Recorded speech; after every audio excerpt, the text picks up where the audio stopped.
एक बच्ची जो कभी नन बनना चाहती थी, किशोरावस्था में ही नास्तिक हो गई। बड़ी हुई तो विश्व की बेहतरीन स्त्रीवादी लेखिका और समाज को उसके दोगलेपन का आईना दिखाने वाली इंसान बनी। उन्होंने कहा, स्त्री पैदा नहीं होती, उसे समाज करता है। स्त्रीोचित गुण समाज और परिवार द्वारा लड़की में पोषित किए जाते हैं। प्राकृतिक रूप से नारी होना और सामाजिक रूप से नारी होना दो बिल्कुल भिन्न बातें हैं। साथ ही यह भी कहा कि समाज तब तक ही आपका साथ देता है जब तक आप उसके लिए फायदेमंद रहते हैं। नमस्कार, मैं श्रुति अग्रवाल और इस बार औरतनामा में हम बात करेंगे सिमोन द बोउआर की, जिनकी पुस्तक सेकंड सेक्स को स्त्रीवादी लेखन का सबसे सशक्त हस्ताक्षर माना जाता है। 9 जनवरी 1908 में पेरिस के एक मध्यम वर्गीय कैथोलिक परिवार में सिमोन का जन्म हुआ। 1913 में सिमोन को लड़कियों के कैथोलिक स्कूल में पढ़ने के लिए भेजा गया। 10 साल की उम्र तक पहुंचते पहुंचते वे अपने अंदर छिपे रचनात्मकता को पहचान चुकी थीं। घंटों कल्पना लोक या किताबों में खोई रहने वाली सिमोन ने यह निश्चय कर लिया था कि वे लेखक बनेंगी। लिखना ही उनकी नियति है। एक और उनके पिता जहां अपनी मेधावी बेटी पर गर्व करते थे, वे अक्सर कहते थे, सिमोन एक पुरुष की तरह सोचती है। वहीं दूसरी ओर माँ किताबों को लेकर उनके पागलपन से चिंतित रहती थीं। वे सबसे ज्यादा तब आहत हुईं जब 14 साल की बच्ची ने माँ से कहा कि वे अब प्रार्थना नहीं करेंगी, उन्हें ईश्वर पर विश्वास नहीं है। यूं तो सिमोन ने बहुत कुछ लिखा है, लेकिन वैश्विक पहचान उनकी किताब द सेकंड सेक्स से बनी। यह किताब सिमोन ने एक औरत के रूप में अपने जीवन में जो कुछ भी महसूस किया उसको निचोड़कर लिख दिया है। इस किताब की ही यह पंक्तियां हैं कि औरत पैदा नहीं होती बल्कि समाज उसे करता है। हमारा धर्म, संस्कृति, समाज लड़कियों को मजबूर करता है औरत बने रहने के लिए। वे लिखती हैं, धर्म तो वास्तव में आदमियों के द्वारा बनाया हुआ एक तरीका है औरतों पर शासन करने के लिए। यही वजह थी कि वे आजीवन नास्तिक बनी रहीं। उस दौर में बार बार यह कहा जाता था कि वे ही महिलाएं पुरुषों के बराबर हैं जो उनकी तरह व्यवहार करती हैं, जिनमें पुरुषोचित गुण होते हैं।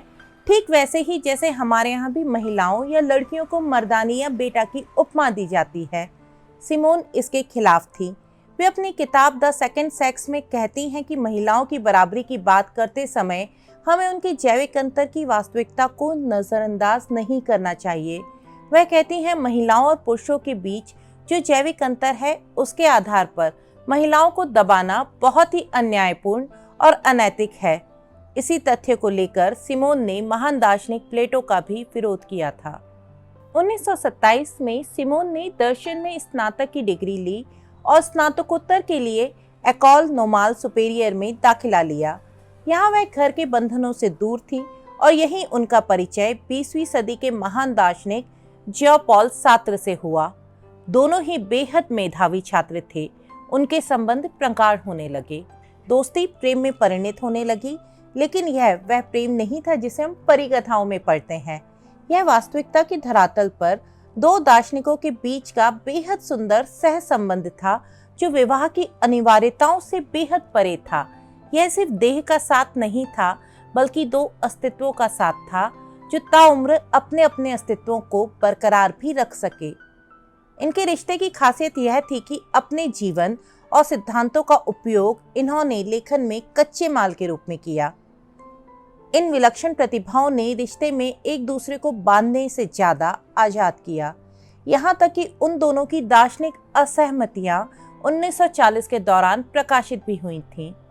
20वीं सदी की यह जोड़ी अनूठे प्रेम स्नेही लगाव का उदाहरण है, जो बिना विवाह किए आजीवन साथ रहे और मृत्यु उपरांत भी एक ही जगह पर दफनाए गए। स्त्रीवादी होने के साथ साथ सिमोन दार्शनिक भी थीं, जो चाहती थी कि औरतों के पास अपने लिए चुनने की आजादी होनी चाहिए। उनके मुताबिक हर इंसान बस समाज के बनाए ढांचे में ढल रहा है, जिसे टूटना चाहिए। उनका यह कहना था कि मेरे अस्तित्व का कुछ मतलब हो। यह बात जिस तरीके से औरतों को प्रभावित करती है, उस तरीके से पुरुषों को नहीं। औरतों को अपने अस्तित्व का औचित्य साबित करने के लिए औरों से प्यार करना ही होता है। उनकी चिंता करनी ही होती है। तभी हमारा समाज एक औरत के जीवन को सार्थक समझता है। वह यह भी कहती थीं कि समाज, इतिहास, मनोविश्लेषण, जीव विज्ञान सब एक लड़की औरत को उत्तम स्त्री के मापदंडों पर खरा उतरने के लिए इतना मजबूर करते हैं कि एक लड़की, महिला, मुक्त और गलती करने वाले इंसान के तौर पर खुद को कभी देख ही नहीं पाती है। दर्शन शास्त्र, नीति शास्त्र के यह विचार ही आगे चलकर द सेकंड सेक्स की नींव भी बने। इस किताब का हिंदी अनुवाद स्त्री उपेक्षिता भी काफी पसंद किया जाता है। द सेकंड सेक्स के अलावा the mandarins, all men are mortal, all said and done, the coming of age, a very easy death, women destroyed आदि उनकी प्रसिद्ध किताबें हैं। 1949 में उनके आलोचकों ने उन्हें महिला विरोधी, मातृ विरोधी और विवाह विरोधी बताया था, लेकिन वे ही थी जिन्होंने महिलाओं को भी सामान्य इंसान समझा जाए, उन्हें स्वतंत्र व्यक्तित्व माना जाए, इसके बारे में अपना दर्शन लिखा था। महिला मताधिकार की आवाज भी उठाई थी और आने वाली पीढ़ी को स्त्रीवाद की क ख गढ़ी समझा दी थी। अपने आखिरी दिनों में वे अकेली मगर पूरी तरह एक एक पल काम में जुटी रही। अपने एक इंटरव्यू में वे कहती हैं, मैंने जिंदगी को प्यार किया, शिद्दत से चाहा, उसका दायित्व संभाला, उसको दिशा निर्देश दिया। यह मेरी जिंदगी है जो बस एक बार के लिए मिली है और शायद यही वे आगे आने वाली पीढ़ी को समझाती भी हैं।